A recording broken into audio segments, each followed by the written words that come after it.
நினைவுகளுக்கெல்லாம் அப்பாற்பட்டவனி. You are beyond the memories. இந்த உலகத்துல ஷாலினி எதை மறந்துட்டாலும் சரி, உன்னை மட்டும் அவ என்னைக்குமே மறக்க மாட்டா. உன்னால ஷாலினியை விட அதிகமா யார் மேலேயும் அளவுக்கு அதிகமா நம்பிக்கை வைக்க முடியாதா? Stop it Sheka. என்ன யார ஞாபகம் வச்சுக்கோன்னு சொல்றியோ, நான் அவளதான் மறக்க முயற்சி பண்ணிட்டு இருக்கேன். இது வரைக்கும் ஷாலினி என்ன காதலிக்கல அப்படிங்கறத உண்மை ஷேகா. முதல்ல சிவாவை காதலிச்சா, இப்ப அவ உன்னை காதலிக்கிறா. சிவாவை கொலை பண்ணிட்டு அவ ஜெயிலுக்கு போனா, அங்கிருந்து ரிலீஸ் ஆகி வெளியே வந்தாலும் உன்னை காதலிக்கிறா. இதுக்கு என்ன அர்த்தம்? ஷாலினி மனசுல இந்த ரவி இல்லன்னு அர்த்தம்.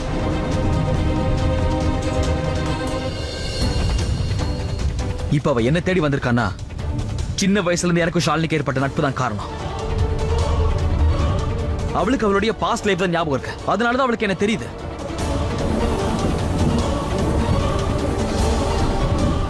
மறுபடியும் ஷாலினிக்கு பழசல ஞாபகம் வந்துருச்சுன்னா அவ திரும்பவும் உங்ககிட்டயே வந்துருவா ஷேகா. அதுக்கப்புறம் எல்லாமே சரியாயிடும் நம்புறேன். கொஞ்ச நாளைக்கு ஷாலினி என் கூடவே இருக்கட்டும். அவ முழுசா குணமானதும் அவளோட ஞாபகங்கள் மட்டும்தான் எனக்கு சொந்தமா இருக்கும்.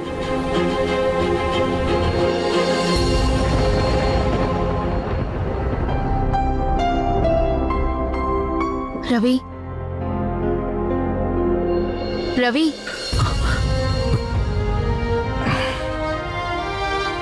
என்னாச்சு உனக்கு? நீயே நான் ஸ்டடி ரூமுக்கு போறேன் ஷாலினி. ஸ்டடி ரூம்கா? ஆனா எதுக்கு? I know we are husband and wife. ஆனா இப்போ அந்த மாதிரி நம்ம இருக்க முடியாது. நேத்து நடந்த மாதிரி இன்னைக்கும் நடக்க கூடாது. சோ நம்ம ரெண்டு பேரும் தனித்தனியா தான் இருக்கணும்.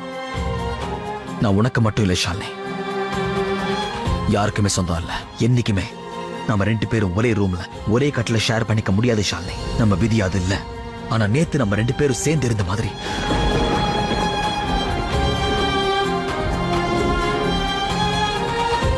நேத்து நடந்த விஷயம் நேத்தோட முடிஞ்சு போச்சு.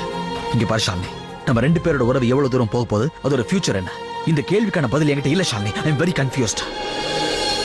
ஏன்னா நான் இங்க உன் கூட இருக்கும்போது வேற ஒருத்தங்க ஃபீல் பண்ணிட்டு இருக்கான். அதுவும் உன் மேல உயிரியை வச்சிருக்கானா. உன்னை விட்டு பிரிஞ்சு ரொம்ப மோசமான நிலைமைக்கு போயிட்டான். ஷேகரை பத்தி தான் சொல்லிட்டு இருக்கேன். நல்ல குடிபோதையில பார்த்தாங்க. ஷேகரோட குடிபோதை காரணம் நீ. ஷேகருக்கு என்னாச்சு?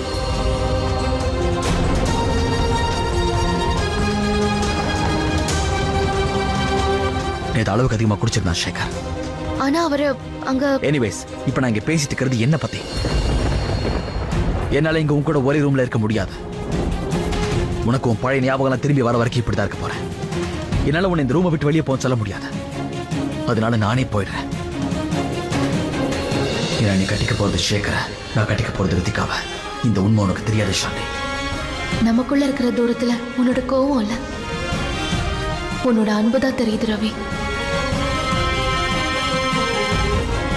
அப்புறம் இந்த காதல் மேல உனக்கு இருக்கிற மரியாதை இருக்கே, இந்த மரியாதை தான் உன்னை என்கிட்ட நெருங்க விட மாட்டேங்குது. நீ ஏதாவது சொன்னியா? இல்ல. நீ ஏதாவது சொன்னியா?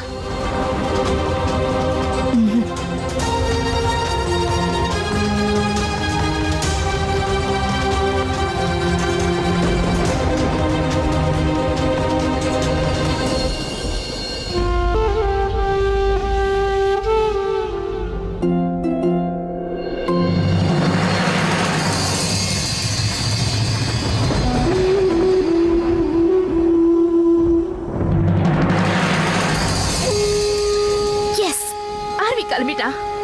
ஆர்வி எனக்காக ஷாலினியை விட்டு கிளம்புறா அப்படின்னா கண்டிப்பா அவ கூட இருக்க மாட்டான், என் கூட தான் இருப்பா. அப்படின்னா நான் பண்ண சேலஞ்சில 2 நாள்லயே ஜெயிச்சிருவேன். இப்ப லக்கேஜ் பேக் பண்ண வேண்டியது ரவி இல்ல, ஷாலினி தான் பேக் பண்ணணும். அவ அவளுடைய ரூமை விட்டு மட்டும் இல்ல, அவளை இந்த வீட்டை விட்டு நான் துரத்திடுவேன்.